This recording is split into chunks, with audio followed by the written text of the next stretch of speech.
या ठिकाणी युवक हृदय सम्राट आदरणीय आदित्य साहेब ठाकरे यांचं आगमन झालेलं आहे। ते छत्रपती शिवाजी महाराजांना वंदन करतात डायरेक्ट। हो ओके यस यस स्वागत आहे। या ठिकाणी युवा सेना प्रमुख तरुण हृदय सम्राट महाराष्ट्राचं भविष्य आदरणीय आदित्य साहेब ठाकरे यांचं या ठिकाणी छत्रपती शिवाजी महाराजांचं पुष्पहार अर्पण करून पूजन करत आहेत। आदरणीय आदित्य साहब तुम आगे बढ़ो। जय भवानी।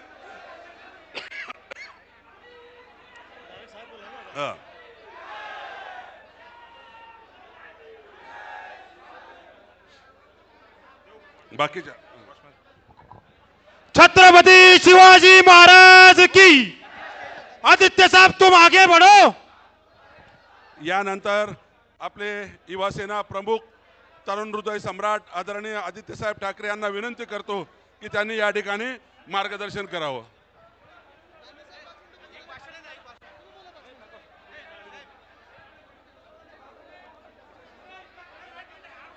नाही काय गरज नाही, तुम्ही स्वागत भरपूर केलं तुम्ही, आता ठेवा काय गरज नाही। आता एकाने स्वागत नाही करायचं, बस झालं, रस्त्याने स्वागत भरपूर। सगळे खाली चला, सगळे खाली चला। हे बाकी बोर्ड खाली करा सगळे, कोणाचे याचे पुढे जा त्याचे पुढे जा, खाली करा जरा सगळे बोर्ड, बोर्ड खाली करा ते, बोर्ड खाली करा ते सगळे, सगळे खाली बसा। चला खाली उतरा, चला खाली उतरा सगळे, खाली उतरा सगळे, स्वागत नाही स्वागत खाली उतरा सगळे।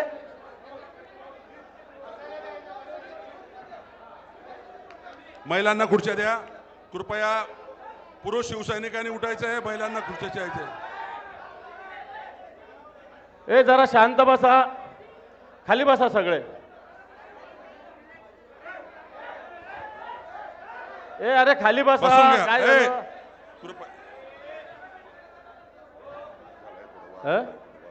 दत्ता बसा सगळे, दत्ता बसा, दत्ता भाऊ बसून घ्या खाली, सगळे खाली बसा। दत्ता भाऊ खाली बसा, दत्ता भाऊ तुम्ही खाली बसा। दत्ता भाऊ प्रमुख पदाधिकाऱ्यांनी समोर बसावं, बसून घ्या, बसून घ्या, बाकीच्यांनी मागे बसावं। हो या बसून घ्या, चला बसा, राखीताई बसा ना खाली, बसून घ्या, चला चला। ए तू कोण, बसून घ्या खाली या ना। आपण बसून घ्या। आपण मिरवणुकीत मोठं बसून घ्या सर्वांनी कृपया। आता मी सगळे स्वागत आपण जोरदार केलेलं आहे, त्यामुळे आता आदित्य साहेबांना मला असं वाटतं आपण या शहरात जोरदार स्वागत आहे, पुन्हा स्वागत करण्याची आवश्यकता नाही। मी आदित्य साहेबांना विनंती करतो की आपण या मेळाव्यास मार्गदर्शन करावं। जय महाराष्ट्र। बसून घ्या। अरे महिलांना खुर्च्या द्या ना, युवा सैनिकांनो जरा उठा आणि महिलांना खुर्च्या द्या। इथे जे मागे तरुण बसलेले आहेत थोडं त्यांनी, ताई जमिनीवर कोणी बसू नये, महिलांना जमिनीवर बसू देऊ नका, तरुणांनी खुर्च्या महिलांना द्या। विशाल खुर्ची महिलांना द्या। ताई सगळ्यांनी खुर्च्यांवर बसा, कोणी महिलांनी जमिनीवर बसायचं नाही, बसा बसा खुर्च्यांवर बसा। मी युवा सेनेला विनंती करतोय खुर्च्या महिलांना द्या।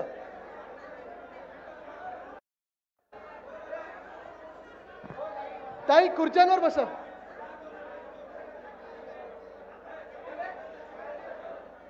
ताई खुर्च्यांवर बसा, खुर्च्यांवर बसा, कोणी खालती बसू नका जमिनीवर। 2-3 जणांनी खुर्च्या रिकाम्या करून द्या।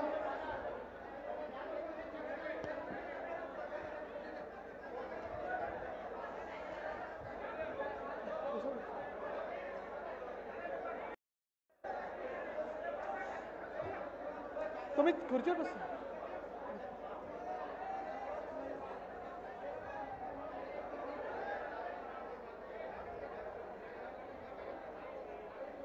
अजून 2 खुर्च्या लागणार आहेत।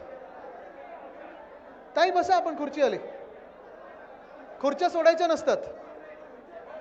ताई थांबा, खालती बसू नका, जमिनीवर बसू नका आपण।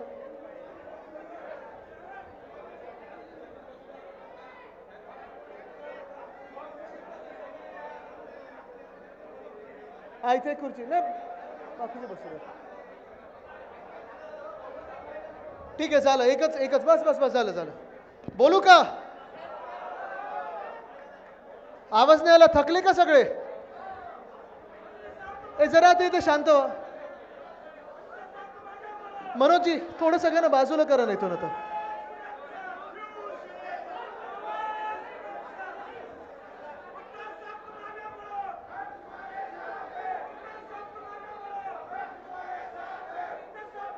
इथे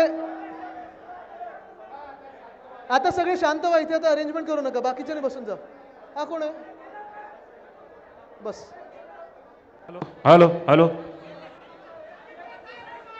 नाही नाही नाही बस. जय महाराष्ट्र. माईक आता कुठेही नका देऊ तिथे. खरं तर दानवे साहेब मला वाटतं थोडी पावसाची आपण काळजी घेऊन इंडोर केलेला कार्यक्रम आहे, पण ह्या जिल्ह्यामध्ये इंडोर घेऊन चालणारच नाही. आता महाराष्ट्रात जो प्रतिसाद मिळतो आपल्याला, आशीर्वादाचा जो पाऊस पडतोय, जी ढगफुटी होते, सगळे बोर्ड आता खालती घ्या. बोर्डावर तिकीट मिळत नाही, खालती घ्या बोर्ड. आणि जे चांगलं काम करतात ते सगळीकडे दिसत असतं. मला आठवतं 2 वर्षापूर्वी नुकतीच गद्दारी झाली होती, निष्ठा यात्रा काढली होती, आणि तसंच कुठेही कार्यक्रमाचं काही नियोजन न करता, ठीक आहे थोडी गर्दी झाली तर मागच्यानं थोडं दिसतोय, काही लोकांना दिसत नाहीये. मी जसे आहेत तसे तर उभे राहा, शांत राहा. काही नियोजन नसताना आम्ही महाराष्ट्रात फिरायला लागलो होतो. मला उद्धव साहेबांनी आदेश दिला होता की आदित्य जा फिर, लोकांचे आशीर्वाद घे, लोकांचं प्रेम आपल्या सोबत आहे, त्याच प्रेमाला एकत्र करून आपल्याला हा लढा द्यायचा आहे. आणि म्हणून महाराष्ट्रात दौरे सुरू करा. निष्ठा यात्रा मी सुरू केली. मी होतो, अंबादासजी होते माझ्यासोबत, खैरे साहेब होते. आम्ही सगळेच या जिल्ह्यात फिरत असताना मला आठवतं त्यावेळी पैठणमध्ये येत होतो, आणि त्यावेळी देखील पैठणमध्ये आलेल्या शिरताच मला वाटतं मनोजी आपणच तिथे दरवाजावर उभे होतात, पैठणच्या एक दारावर उभे होतात, आणि तिथे आपण सांगितलं एक छोटीशी रॅली आहे. आता बरं आपल्यातून फूट झालेली आहे, गद्दारी झालेली आहे, छोटीशी रॅली म्हणजे किती छोटी ह्याचा अंदाज नव्हता. मी म्हटलं ठीक आहे, किती लोक असतील, 5, 10, 50, असं काही नव्हतं. हे असाच रोड शो निघाला होता, आणि मला वाटतं आपण 10 मिनिटांचं अंतर जे होतं ते साधारण आपल्याला 1 ते 1.5 तास लागला होता. एवढं प्रेम ओसांडून वाहत होतं, आणि तेच प्रेम कायम राहिलेलं आहे. त्यानंतर देखील गेल्या 2 वर्षामध्ये जेव्हा जेव्हा मला वाटलेलं आहे की थोडी प्रेरणा घेणं गरजेचं आहे, थोडा बॅटरी रिचार्ज झाली पाहिजे आपली, थोडा उत्साह वाढला पाहिजे, स्वतःचा जोश वाढला पाहिजे, मी प्रयत्न करतो की ती बॅटरी माझी स्वतःची रिचार्ज करायला, जोश वाढवून घेण्यासाठी, प्रेरणा घेण्यासाठी नेहमी मी पैठणमध्ये येतो. कारण इकडच्या पैठणकरांचं जे प्रेम मिळतं मला, खरोखर त्याच्यासाठी मला शब्द नाही आहेत. आत्ता पण मला सांगितलं होतं, गाडीत आमची जी चर्चा चालली होती की किती अंतर आहे इथून छत्रपती संभाजीनगरनं इथे पोहोचताना किती अंतर असेल, इथून पुढे किती अंतर असेल, कारण आज 3 की 4 ठिकाणी जायचं आहे. आणि आम्ही अंतर जेव्हा काढत होतो, ठीक आहे इथून 1 तास 20 मिनिटं पुढे, 1 तास, मग पुढे अर्धा तास, हे सगळं करत असताना परत एकदा तुम्ही असं रोड शो कराल आणि एवढं मला प्रेम द्याल हे अपेक्षित नव्हतं. म्हणून मी आपल्यासमोर नतमस्तक होत आहे. लोकसभेची लढाई एक आपण जिंकल्यासारखीच आहे. ठीक आहे, इथे जरी आपला पराभव झाला असेल, या सीटमध्ये, या मतदारसंघात जरी पराभव झाला असेल, तरी तुम्हाला सांगतो देशात जे वातावरण आहे, देशात वातावरण आपण जिंकल्यासारखंच आहे. कारण इंडिया आघाडीने 237 जागा आपल्या देशामध्ये मिळवलेल्या आहेत. ज्या लोकांना वाटत होतं, ज्या हुकुमशहांना वाटत होतं की आम्ही 400 पार जाऊ, एक्झिट पोल दाखवत होते काही चॅनलवर की 300 पार करणार म्हणजे करणारच, त्यावेळी मी देखील सांगितलं होतं, आणि त्यावेळीचा माझा शब्द कायम ठेवला तो मी, की हे 240च्या पुढे जात नाहीत, ते 240लाच येऊन अडकले. काय मी ज्योतिष नाहीये, नाही तर मी त्यावेळी सांगितलं असतं हे 180च्या पुढे जात नाहीत. पण 240 हे देशातलं वातावरण होतं. मी सगळ्या सभेमध्ये सांगायचो 220 ते 240 इथेच भाजप अडकणार, 300 वगैरे जात नाही, बहुमताचं सरकार येत नाही. कारण महाराष्ट्राने आणि उत्तर प्रदेशने दाखवलेलं आहे की देशात हुकुमशहा चालत नाही, देशात माज चालत नाही, देशात मस्ती चालत नाही, देशात एकच आवाज चालतो, तो म्हणजे आपल्या देशाच्या जनतेचा आवाज चालतो.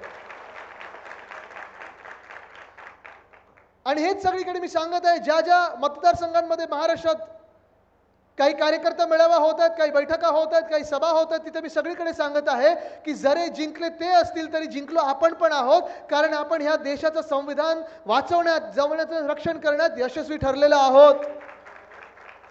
बघा ना, आता ह्या 2 महिन्यांमध्येच केंद्रातलं सरकार, एक तर पहिलं मोदी सरकार बोलायचे, आता भाजपा सरकार पण नाही, आता एनडीए सरकार बोलायला लागलेले आहेत. पण ते एनडीए सरकारमध्ये किती युटर्न मारतात, किती युटर्न मारत चाललेले आहेत, जणू काही गोल गोल गोल गोल गोल गोल चाललेत, असं युटर्न मारत चाललेत. आणि ह्याचं कारण एकच आहे, कारण आपल्या इंडिया आघाडीचा आवाज म्हणजे तुमचा आमच्या जनतेचा आवाज हा केंद्रात तिथे पोचलेला आहे, संसद भवनात पोचलेला आहे, संसदेत पोचलेला आहे.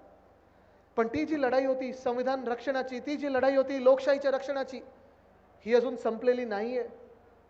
जरी आपण त्यांचं बहुमताचं सरकार रोखलेलं आहे, त्यांचे घोडे अडवलेले आहेत, तन मन धन सगळं काही त्यांच्याकडे असं वाटत होतं, पण नंतर कळायला लागलं त्यांच्याकडे होतं ते फक्त धन होतं, तन आणि मन ते आपल्याकडे होतं. आपला पण तेवढाच मोठा विजय झालेला आहे आणि येणारं सरकार केंद्रात पण इंडिया आघाडीचं आहे, हे लिहून घ्या तुम्ही. बदल घडणार म्हणजे घडणारच. पण त्यापेक्षा मोठी लढाई आता महाराष्ट्रात सुरू होणार आहे. युद्ध नाही, निवडणुका आहेत. राजकीय कार्यकर्त्यांना मी सांगत आहे की युद्धासारखं लढू नका, एकामेकांवर वार करू नका. आपल्याला दंगली घडवायच्या नाही आहेत, सामाजिक तेढ निर्माण करायची नाही. पण निश्चितपणे ही निवडणूक आहे, ही आपल्या जीवनामध्ये, महाराष्ट्राच्या पूर्ण कार्यकर्त्यामध्ये, सगळ्यांमध्ये महाराष्ट्राची जी पुढचे काही 50 वर्ष असतील, पुढच्या 50 वर्षाची सगळ्यात महत्त्वाची निवडणूक ही आजची निवडणूक ठरणार आहे. निवडणुकीचे वारे वाहू लागलेले आहेत. आपल्या सगळ्यांना वाटतंय निवडणुका येतील येतील, पण केंद्रात भाजपचं सरकार बसलेलं आहे. अच्छे दिन येणार होते, 10 वर्ष झाले, आले नाहीत. आणि तसंच निवडणूक आयोग जेव्हा पत्रकार परिषद घेत होती निवडणुका जाहीर करण्यामध्ये, तेव्हा हरियाणाची निवडणूक झाली, ती लागलेली आहे. जम्मू काश्मीरची निवडणूक लागलेली आहे. पण मागच्या वेळी 2019 मध्ये हरियाणासोबत जो महाराष्ट्र होता आपली निवडणूक जाहीरच झाली नाहीये. याचं कारण एकच आहे, कोणी सांगू शकेल का मला? बरोबर आहे, आपल्याला घाबरलेले आहेत, महाराष्ट्राच्या जनतेला घाबरलेले आहेत. कारण महाराष्ट्राच्या जनतेने जो निकाल दिला होता लोकसभेमध्ये, त्यांनी हेच सांगितलं होतं की तुम्ही कोणी असाल, कुठचेही असाल, कितीही मोठी महाशक्ती तुमच्या मागे असेल, पण छत्रपती शिवरायांचा महाराष्ट्र आहे, दिल्ली समोर झुकणार नाही म्हणजे नाही. तुमच्याकडे किती मोठं धन असेल, महाशक्ती, इलेक्ट्रोनिक बॉन्ड, सगळे काही पैसे तुम्ही इकडे तिकडे फेकाल, पण डॉक्टर बाबासाहेब आंबेडकर महामानव यांचा महाराष्ट्र तुमच्या समोर झुकणार नाही आणि संविधानाचं रक्षण करणार म्हणजे करणारच. गद्दारी किती लोकांनी केली असेल, किती लोक तिथे विकत घेतले असतील, किती खोके धोके. हे झालंय, बरोबर आहे ना, बोलतोय ना मी, खरं बोलतोय. प्रगती बघितली असेल तुम्ही त्यांची 50 खोके नंतर. कोणी 72 मजल्यावर घर घेतं, कोणी डिफेंडर गाडी घेतं, कोणी वाईनची दुकाने अजून करतात.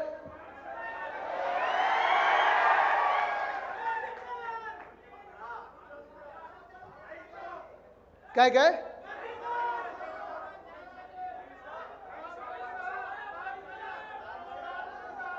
मी ऐकलेलं 12 होती हो, 2 दुकानं कमी कधी झाली?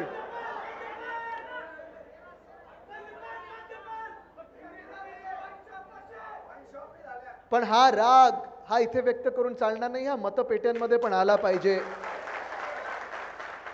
कारण आज मी तुम्हाला साधा प्रश्न विचारत आहे, 2 वर्षापूर्वी जी गद्दारी झाली, जे आपल्या महाराष्ट्रात, मी जे सांगतोय, सतत सांगतोय की संविधान रक्षणाची लढाई संपलेली नाहीये. कारण ते संविधान जर बाजूला ठेवलं असेल, संविधानाचा अपमान पहिला कुठे झाला असेल तर तो ह्या महाराष्ट्रात झाला. कारण ह्या घटनाबाह्य सरकारला ज्या मिनिटाला आपल्या डोक्यावर बसवलं, एक घटनाबाह्य सरकार आपल्या डोक्यावर बसवलेलं आहे. कोर्टाचा निर्णय अपेक्षित आहे, जेव्हा येईल तेव्हा येईल, माहित नाही, तारीख पे तारीख होत चाललेली आहे. कदाचित त्याच्या आधी निवडणुका येतील, पण जेव्हाही सन्माननीय सर्वोच्च न्यायालय आपल्याला निकाल देईल, हे 40 गद्दार बाद झाल्याशिवाय राहणार नाहीत, हे तुम्हाला सांगत आहे. कारण हे सरकार घटनाबाह्य आहे म्हणजे आहेच, पण घटनाबाह्य सरकार म्हणजे संविधानाचा अपमान. 2 वर्ष कुठच्याही महानगरपालिकेच्या निवडणुका नाही म्हणजे लोकशाहीला बाजूला ठेवलेलं, चिरडलेलं आहे. आणि ह्या 2 वर्षामध्ये कोणी वाईनची दुकानं उघडत गेलं, कोणी डिफेंडर गाड्या घेत गेलं, कोणी मोठी घरं घेत गेलं, कोणी मोठे बंगले बांधत गेलं. मला तुम्ही सांगा, ह्या 2 वर्षात 40 चोरांची प्रगती झाली आहे, पण तुमची, आमची, कोणाची, या महाराष्ट्राची प्रगती झाली आहे का? झाली आहे कोणाची प्रगती? नाही झाली. आणि म्हणून जे मी तुम्हाला सांगत आहे की तुमच्या जीवनातली सर्वात मोठी लढाई, तुमच्या जीवनातली सर्वात मोठी निवडणूक ही आता येत आहे. तुम्हाला ठरवायचं आहे तुम्ही कोणाच्या बाजूने मतदान करणार आहे. आज आपण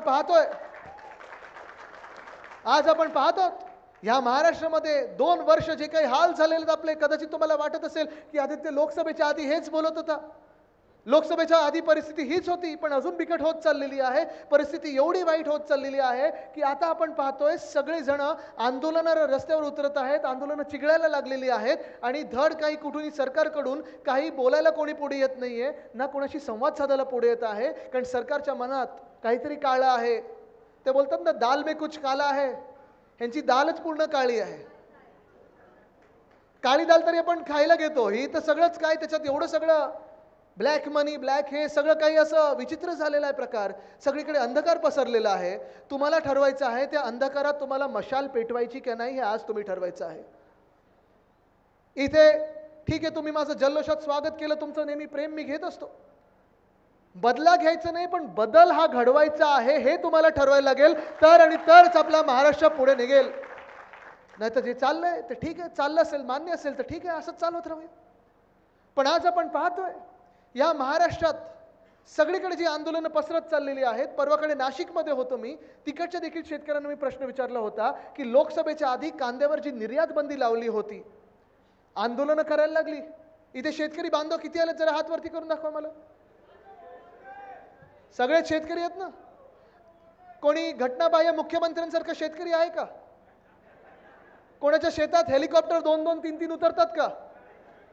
तुम्ही जरा त्यांना जाऊन विचारा, येतील ते जिल्ह्यामध्ये प्रचार करायला, त्यांना जरा विचारा की घटनाबाह्य मुख्यमंत्री महोदय, गद्दार महोदय, जरा आम्हाला सांगा तुमची शेती तुम्ही कशी करता?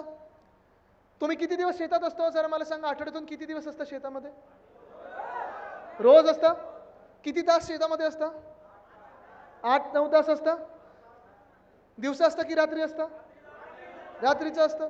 पण मला तुम्ही सांगा, हे सगळं काम करत असताना तुम्ही तुमच्याबरोबर मीडियावाले घेऊन जाता का? 2-2 हेलिकॉप्टर घेऊन जाता का? आणि पीक किती भाव काय मिळतो तुमच्या मालाला? सगळे पडलेत. मग जरा तुम्ही मुख्यमंत्री महोदयांना विचारा की तुमच्या पिकाला एवढा भाव कुठचा मिळतो की 2 ते 3 हेलिकॉप्टर तुमच्या शेतामध्ये जातात. तुमच्यात ती ताकद कशी आली शेती म्हणून, शेतकरी म्हणून, की नुसतं स्वतःचं शेत नाही तर संपूर्ण गाव विकत घेण्याची? आणि एवढे सगळं तुम्ही मला सांगता, तुम्ही प्रत्येक दिवशी शेतावर असता. तुम्ही काय करतो? आपले मुख्यमंत्री महोदय फक्त अमावास्या आणि पौर्णिमेला असतात बस, पण सुपर शेती होऊन जाते त्यांची. जरा विचारा रसायन काय वापरतात तिथे, म्हणजे आपली पण शेती तशी होईल. कशाची करतात ते?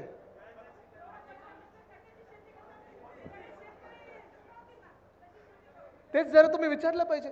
पण मी नाशिकमध्ये गेलो होतो तेव्हा त्यांना विचारलं होतं, शेतकरी आपले तिथे जे बांधव आहेत त्यांना विचारलं होतं की कांद्याची निर्यात बंदी जेव्हा लावली होती तेव्हा आपण आंदोलन केलं, आंदोलन करायला लागलं.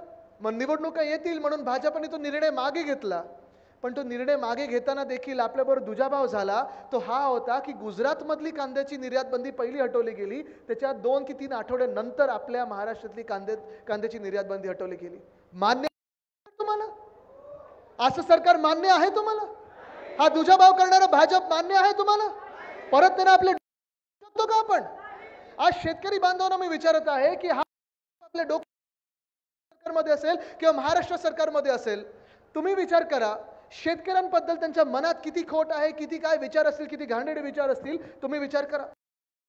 2 वर्षापूर्वी जेव्हा दिल्लीच्या बॉर्डरवर शेतकरी बांधव आपले हरियाणातले असतील, चंदीगडमधले असतील, पंजाबमधले असतील, सगळे दिल्लीकडे मोर्चा घेऊन निघाले होते. त्यांची मागणी एकच होती की आमचे ज्या काही मागण्या आहेत त्या ऐकून तरी घ्या. त्यांची मागणी एवढीच होती की आमची जी काही यादी आहे मागण्यांची, मान्य जरी केलं नाही तरी कोणीतरी समोरून या, मंत्री महोदय बोला आमच्याशी, आमच्यामध्ये बसा, आम्हाला माणूस म्हणून जगवा, आम्हाला माणूस म्हणून तोच सन्मान द्या जो तुम्ही तुमच्यात प्रवेश घेता त्यांना देता.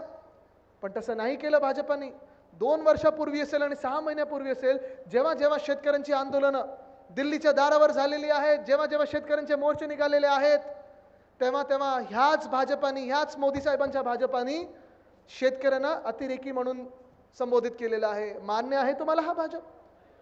शेतकऱ्यांना अतिरेकी म्हणतात, खलिस्तानी म्हणतात, माओवादी म्हणतात, अर्बन नक्सल बोलतात. आणि सगळं काही एवढं बोलून थांबत नाही तर पोलिसांना त्यांच्यावर लाठीचार्ज करायला लावला. त्यांच्यावर अश्रुधूर सोडायला लावले, त्यांच्यावर गोळीबार करायला लावला. पण आज या देशातली शेतकऱ्यांची ताकद बघा.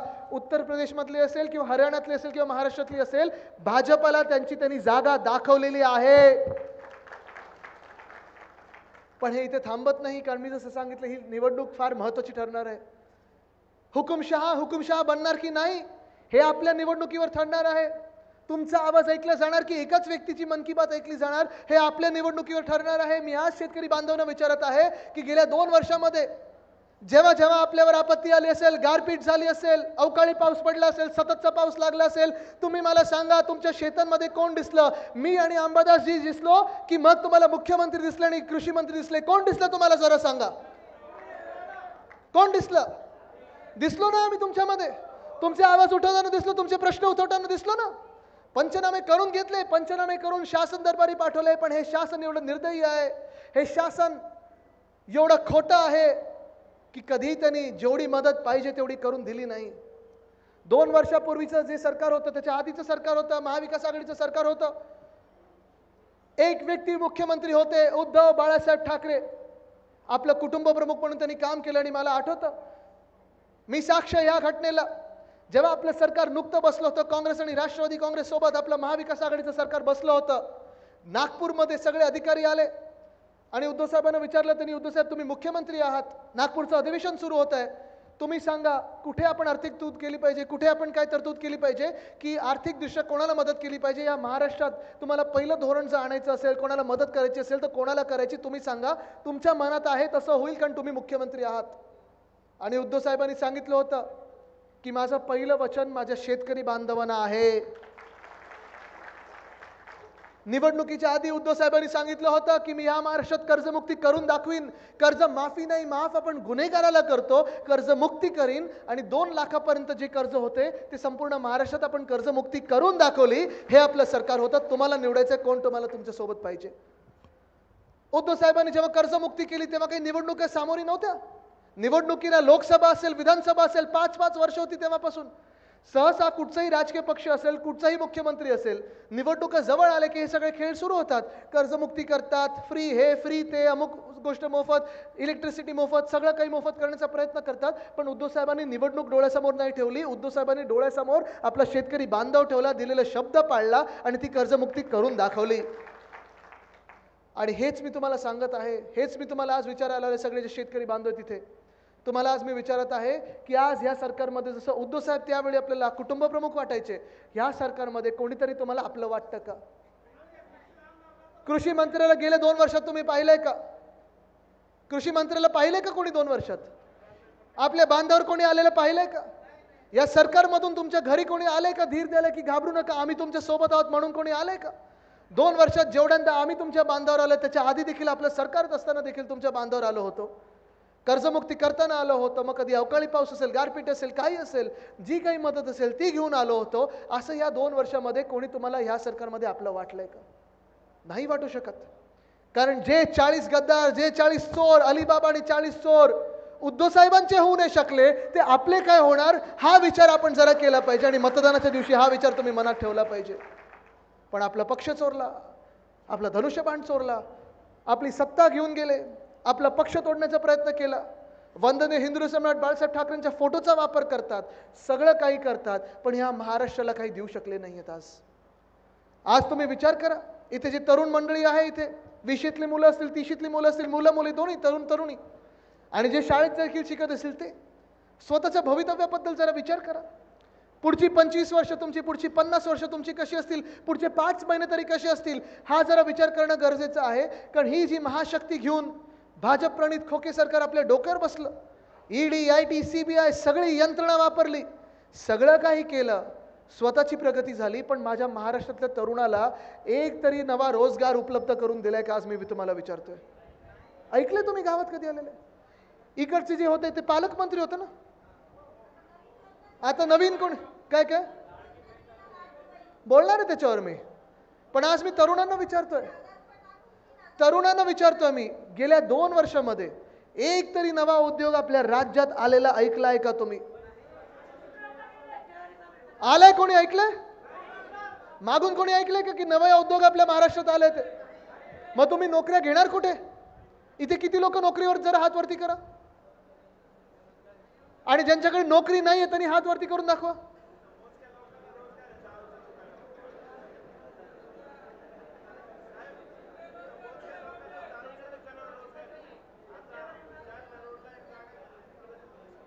दारूच्या दुकानावरचं रोजगार मानत नाही. मग तुम्ही नोकऱ्या घेणार तरी कुठे? जॉब ऍप्लिकेशन वगैरे केलंय का? काय काय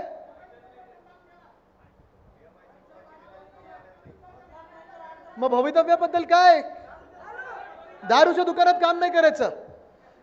ती आपली संस्कृती नाहीये. ती असेल गद्दारांची संस्कृती, आपली नाहीये.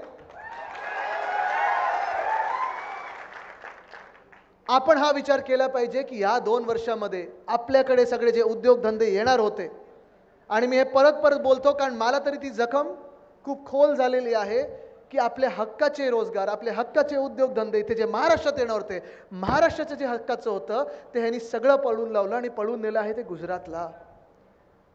माझं गुजरातची काही भांडण नाही, माझे अनेक गुजराती मित्र आहेत, काही गुजरातची भांडण नाही माझं. बिडकींचं पण गेलं, बरोबर, तेच मी सांगणार आहे. गुजरातची काही भांडण नाही. आणि मी हेच सांगतो, नेहमी सांगतो, मागच्या सभेत पण सांगितलं होतं, आजच्या सभेत पण सांगतो, जे गुजरातला मिळालं पाहिजे मिळू द्या, जे आसामला मिळालं पाहिजे मिळू द्या. युक्रेनला प्रधानमंत्री महोदय युद्ध थांबवायला गेलो, ते युद्ध काही थांबलं नाही. मणिपूरचं तर थांबवू शकले नाहीत, पापाने वॉर रुकू आधी. पण मणिपूरचं जे आधी त्यांच्या हक्काचं ते त्यांना मिळू द्या, केरळचं जे हक्काचं असेल त्यांना मिळू द्या. पण महाराष्ट्राच्या हक्काचं तुम्ही इथून खेचून घेऊ शकत नाही. आणि जे तुम्ही खेचायचा प्रयत्न करणार तिथे मी लढणार, आणि लढणार म्हणजे लढणारच. का तुम्ही आमच्या हक्काचं खेचून नेताय? तिथे जो वेदांत फॉक्सकॉन नावाचा प्रकल्प होता, 2.25 लाख कोटीची गुंतवणूक या महाराष्ट्रात येणार होती, तळेगाव इथे येणार होती, पुण्याजवळ येणार होती, आणि माझ्या महाराष्ट्रातल्या 1 लाख तरुण आणि तरुणींना तिथे रोजगार मिळणार होता, तिथे नोकऱ्या मिळणार होत्या. तो रोजगार, तो सगळ्या नोकऱ्यांचा जो काही 1 लाखचा पॅकेज होतं, 1 लाख नोकऱ्या ज्या होत्या त्या सगळ्या त्यांनी उचलल्या भाजपाने, या खोके सरकारने, आणि पाठवून दिल्या त्यांच्या आवडत्या राज्यामध्ये म्हणजे गुजरातला. या बिडकीनमध्ये आपण मेडिकल डिव्हाइस पार्क आणणार होतो, ऑरिक सिटीमध्ये नवीन उद्योग आणणार होतो, पण ना बिडकीनच्या MIDC मध्ये ना आजूबाजूच्या कुठच्या MIDC मध्ये काही येऊ दिलं नाही. मेडिकल डिव्हाइस पार्क घेतला आणि उचलला, पाठवला गुजरातला. रोह्यामध्ये बल्क ड्रग पार्क आणणार होतो, उचलला आणि पाठवला गुजरातला. नागपूर इथे, बुट्टीबोरी इथे मिहान आहे, तिथे आपण ते एअरबस टाटा आणणार होतो, उचलला आणि पाठवला गुजरातला. मग आमच्या पोरांनी करायचं काय? आम्ही फक्त तुमच्या आंदोलनामध्ये सहभागी व्हायचं? राजकीय पक्षांनी हा विचार केला पाहिजे. आणि आपण पण एक राजकीय पक्ष आहोत, आणि माझ्या आजोबांनी जे काम केलेलं आहे ते हेच पहिलं काम केलं की फक्त आंदोलन नाही, फक्त मोर्चे नाही, तर त्या मोर्चातून काय निघते तर माझ्या स्थानिक भूमिपुत्रांना त्यांच्या न्याय हक्काची नोकरी पाहिजे, रोजगार पाहिजे. ते काम आपण पुन्हा एकदा करून दाखवायचं आहे. पण उद्धव साहेबांचं सरकार असताना, आपलं महाविकास आघाडीचं सरकार असताना, 2 वर्षामध्ये कोविडचा काळ असताना देखील आपण ह्या महाराष्ट्रामध्ये 6.5 लाख कोटीची गुंतवणूक आणलेली आहे. जे काही रोजगार निर्माण होतील पुढच्या 2 वर्षामध्ये ते त्या कामातलं आपल्याला आता जे काही आपल्याला रोजगार निर्माण होतील ते आहेत. पण गेल्या 2 वर्षामध्ये उद्योग मंत्र्याचं नाव माहिती आहे का कोणाला? कोकणात जरा विचारा, डांबराचा किती उद्योग चालतो. ठीक आहे, त्याच्यात मी जास्ती जात नाही कारण तिथे विचारल्यानंतर तुम्हाला कळेल. पण आज तुम्ही त्यांना प्रश्न विचारला पाहिजे की उद्योग मंत्री महोदय, तुम्ही त्या खुर्चीवर बसलेला आहात, एक जबाबदार मंत्रीपद तुमच्या हातात घेतलेलं आहे, चोरून घेतलं असेल तरी घेतलेलं आहे. मग माझ्या महाराष्ट्रातल्या तरुण तरुणींना तुम्ही नोकऱ्यांच्या संध्या का उपलब्ध करून देत नाही? कृषी मंत्री दिसत नाहीत, शेताला भाव नाही, मालाला भाव नाही काही कुठच्याही. आणि आज आपण पाहतोय जे काही तुमचे हाल झालेले आहेत, कोणी तुम्हाला आधार द्यायला नाही, कोणी तुम्हाला धीर द्यायला नाही. तुमची मुलं मुली जर उद्योगधंद्यात येऊ पाहतात तर त्यांना देखील कोणी आधार द्यायला नाही, कोणी नोकऱ्या द्यायला तयार नाही. पब्लिक सर्व्हिसचं देखील इथे किती मुलं स्पर्धा परीक्षांमध्ये बसलेली आहेत किंवा बसणार आहेत, कोणी हात वरती करून जर दाखवू शकतं का? तुम्ही बसले होतात, कशासाठी बसले होतात? बसूनच बोला, बसूनच बोला.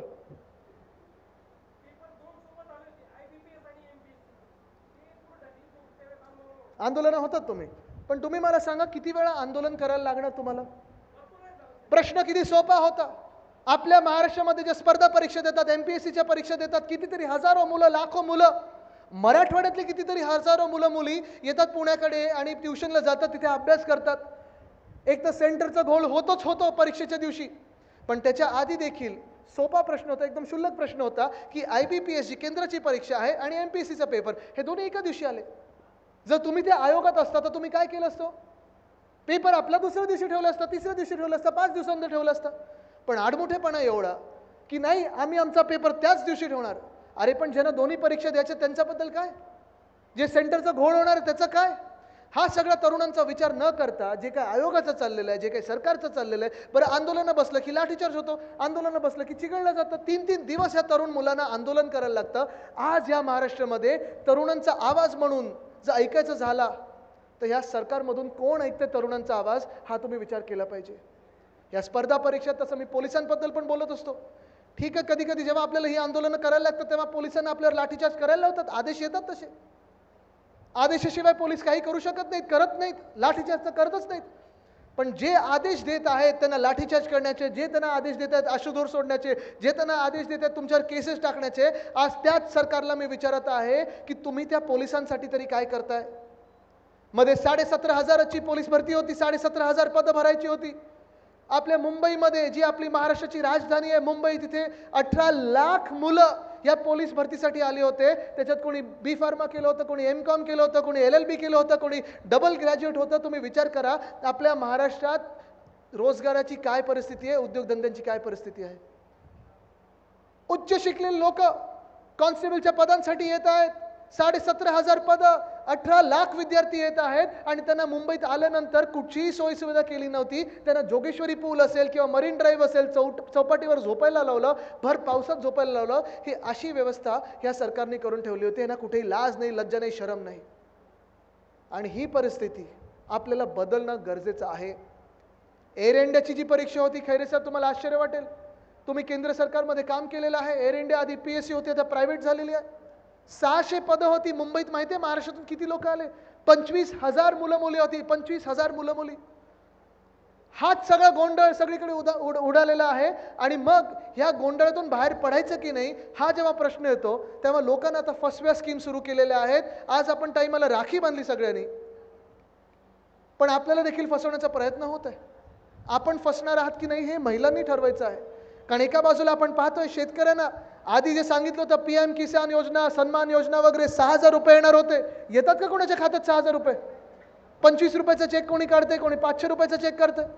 मदत पण जी येते, पंचनामे होऊन जी काही मदत येते, काही अवकाळी पावसाला वगैरे नंतर किती 2-5 रुपयाचे चेक येतात. शेतकऱ्यांना कोणी आज मदत करत नाही, त्यांना वाऱ्यावर सोडलेलं आहे, तरुणांना वाऱ्यावर सोडलेलं आहे. आणि मग फसवायचं कोणाला? तर महिलांना फसवायचं, महिलांना म्हणून तर लाडकी बहिणा, लाडकी बहीण ही योजना आता आपल्या महाराष्ट्रात आणलेली आहे. पण तुम्ही विचार करायचा आहे, तुम्ही प्रश्न विचारायचा आहे. काल परवाकडे तुम्ही बघितलं का ते घटनाबाह्य मुख्यमंत्री कसे फिरत होते स्टेजवर? काय विचारत होते? पैसे पैसे आले का, आले का, तुला आले? मग एक महिला बिचारी बोलली नाही आली. लगेच त्याने विचारलं काय करणार मग पैशाचं? अरे तुम्ही काय 15 लाख देतात आहे ना, 1500 रुपये मध्ये बिल्डिंग इमारत विकत घेणार आहात की कुठच्या मोठ्या कंपनीचं स्टॉक मार्केटमध्ये ती कंपनी विकत घेणार आहात? तुम्ही विचार करा, तुम्ही विचार केला पाहिजे. इथे ज्या ताई बसल्यात, नाही नाही ताई, पैसे पण तुमच्या हक्काचे आहेत, पण तुम्ही विचार करा जे 10 वर्षापूर्वी 15 लाखाबद्दल बोलत होते ते आज 1500 बद्दल बोलतात. 10 वर्षात किती शून्य काढले हा विचार करा.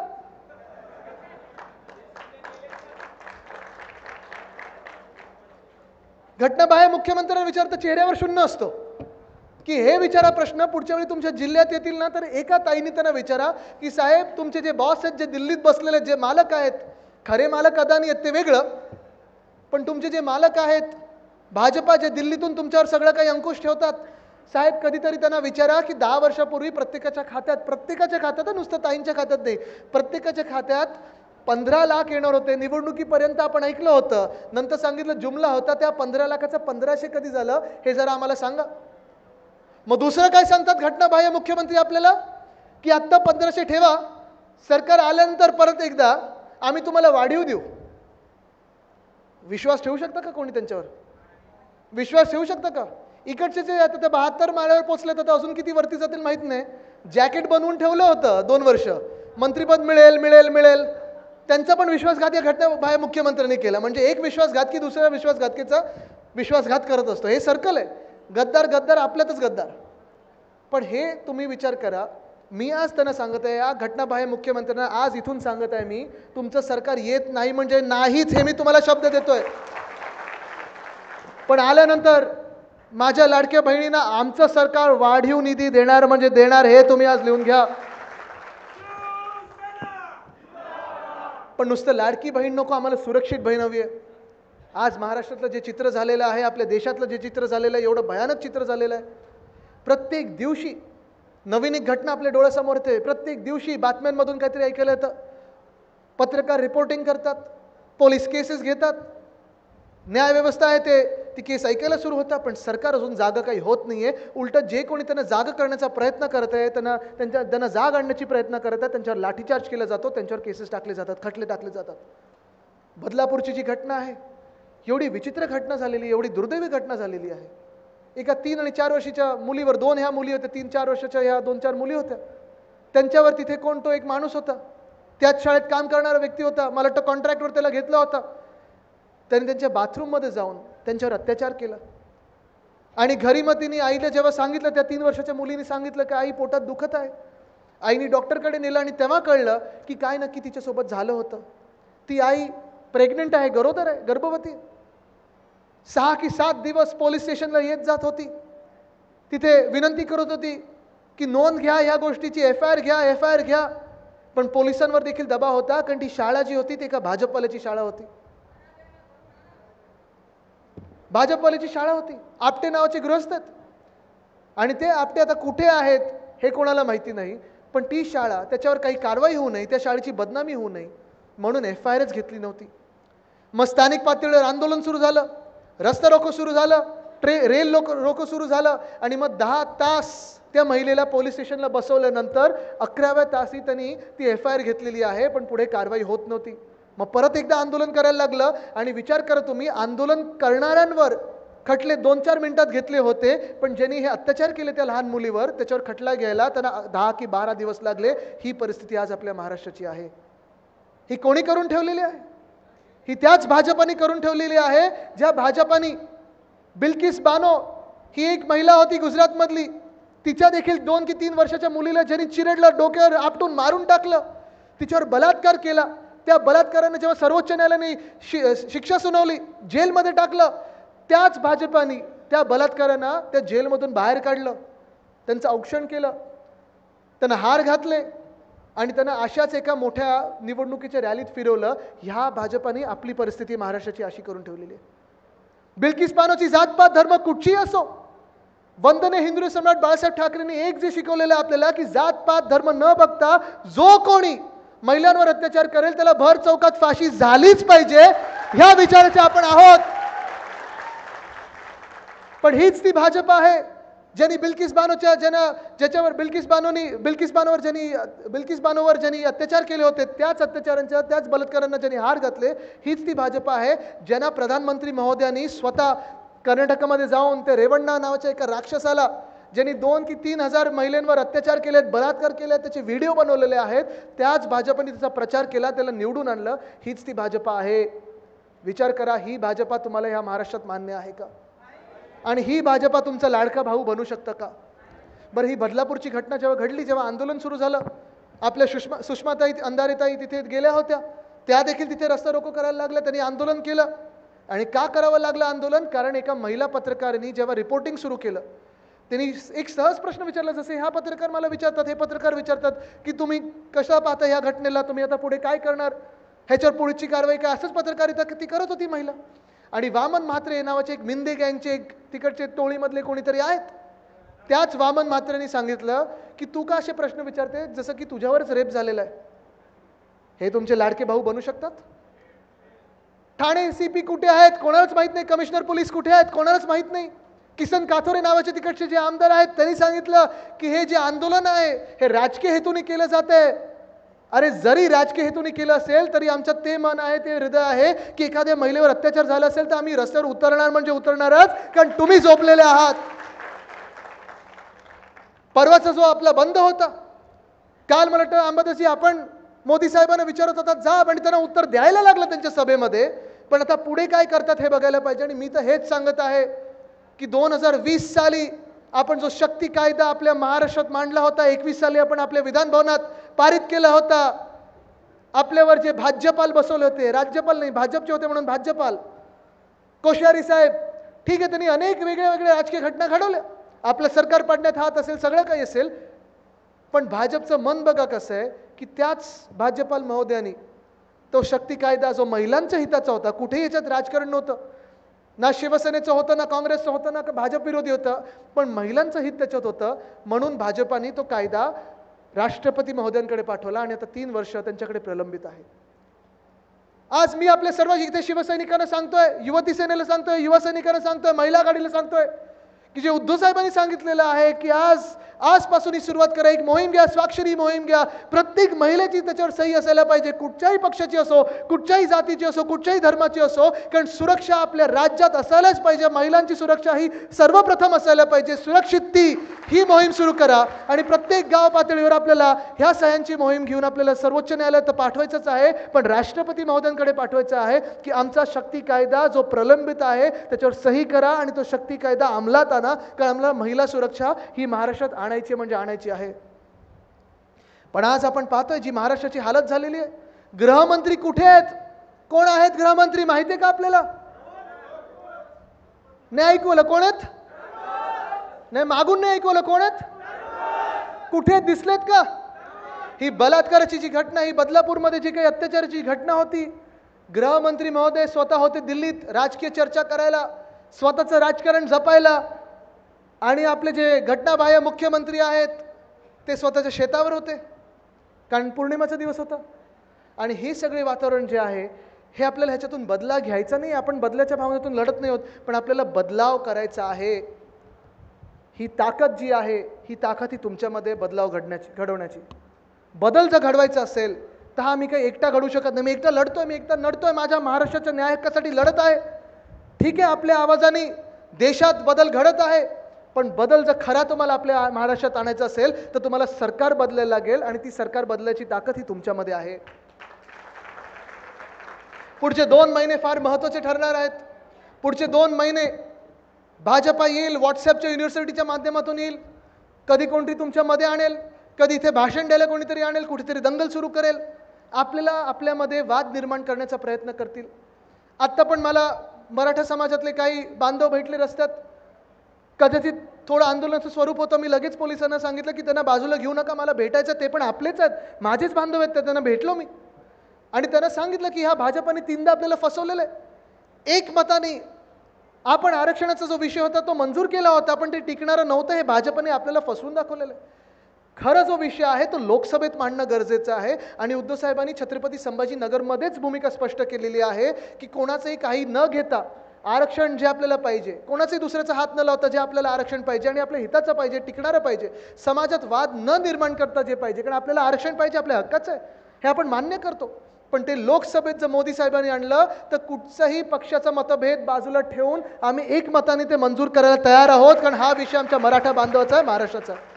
पण आज भाजपा ते करणार नाही. भाजपाला आपल्याला लढवत ठेवायचं आहे, भाजपाला मराठे तर इतर हे लढवत ठेवायचे आहेत, भाजपाला आपल्या समाजांमध्ये जातींमध्ये भांडण निर्माण करायचं आहे, भाजपाला हिंदू मुस्लिम आणि इतर सगळे धर्मांमध्ये भांडण निर्माण करायचं आहे. मी तुम्हाला आज विचारतोय की पुढच्या 2 महिन्यात आपण ह्या सगळ्या भांडणांना आणि ह्या सगळ्या वादांना बळी पडणार आहोत का? मी तुम्हाला आज विचारतोय की ज्या भाजपाला आपल्याला महिलांना फसवून ते 1,500 रुपये देऊन बाजूला करतायत, तरुणांना काहीतरी आमिष देतील, शेतकऱ्यांना काहीतरी वेगळी योजना आणतील, हे सगळं करून आपल्याला फसवतील आणि स्वतः डोक्यावर आपल्या बसतील, ही पोळी तुम्ही त्यांना भाजू देणार आहात का? आपल्यामध्ये भांडणं निर्माण करतील, दंग निर्माण करतील, तुम्ही त्या वादाला बळी पडणार आहात का? तुम्हाला धमकवण्याचा प्रयत्न केला जाईल, ED CBI तुमच्यावर लावली जाईल, तुम्ही घाबरणार आहात का? कारण आपल्याला जर बदल घडवायचा असेल तर बदल हा आपल्याला वेगळं राहून चालणार नाही. बघा, ही 5 बोटं आहेत, ही 5 बोटं 5 वेगळे धर्मही असू शकतात, ही 5 बोटं हे 5 वेगळे समाज देखील असू शकतात, 5 वेगळे जाती असू शकतात, किंवा आपण शेतकरी, महिला, गरीब, युवा हे सगळे वेगळे असू शकतात, पण ह्या 5 बोटं ही जर वेगळी राहिली तर काय येऊ शकत नाही. जर ताकद बघायची असेल 5 बोटांची तर ती 5 बोटं एकत्र यायला लागतात, ही ताकद असते. आणि ती जर ताकद तुमच्यामधली जर बघायची असेल तर ती जरा 5 बोटं वरती करा आणि एकत्र करून दाखवा, मला वज्रमूठ करून दाखवा.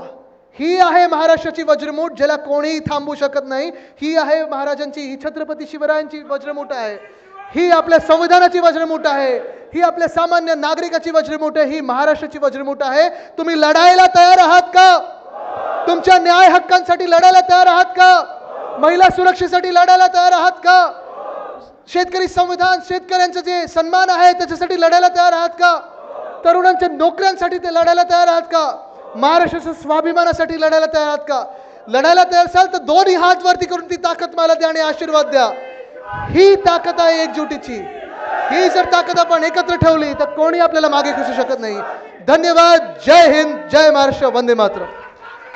ग्रामपंचायत सदस्य नितीन चव्हाण यांना हार